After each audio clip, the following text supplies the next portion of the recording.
আচ্ছা, এটা হচ্ছে আমার সেই রোবটটা তৈরি হয়ে গেল, অ্যান্ড এখানে সিমুলেশনও রেডি। সো আমি যদি একটু দেখাই, এই যে আমি আমার রোবটটা যেভাবে করবো সিমুলেশনে ঠিক সেই রকম হবে।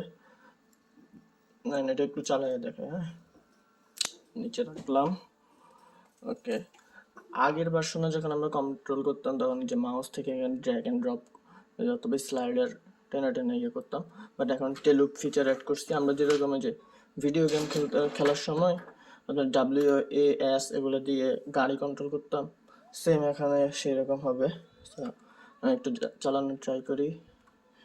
যেমন দিলে সামনে, S দিলে পিছনে, D দিলে রাইট, এ দিলে লেফট মুভ, অ্যান্ড সেম একই সাথে আমার সিমুলেশনও ঘটে। আমি যদি সামনে যাওয়ার ট্রাই করি, জিনিসটা সামনে যেতেছে। ওকে, আমি চাইলে আর্মটারও কন্ট্রোল করতে পারবো। লাইক আমি যেখানে এখানে এই যে P অ্যান্ড U দিব, আমার গ্রিপার কন্ট্রোল হবে। আমি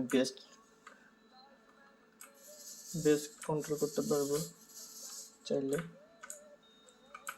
গ্রিপার, শোল্ডার, এলবো। ওকে, আমি চাইলে এই পাশের কিগুলো দিয়ে কন্ট্রোল করতে পারবো। ওকে,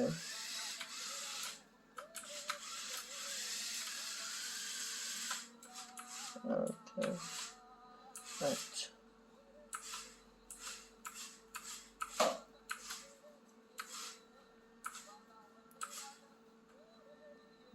সিমুলেশনের সেম জিনিস দেখাবে। আমার এইখানে গাড়িটা গিয়ে ব্লক হয়ে গেছে, হ্যাঁ, এখনো দেওয়ালের সাথে লাগে নাই। আর আগ পর্যন্ত আমি যদি সিমুলেশনে দেখি, দেখবেন সিমুলেশনের এখানে একটা অবজেক্ট ক্রিয়েট করে ফেলে সে সাথে সাথে।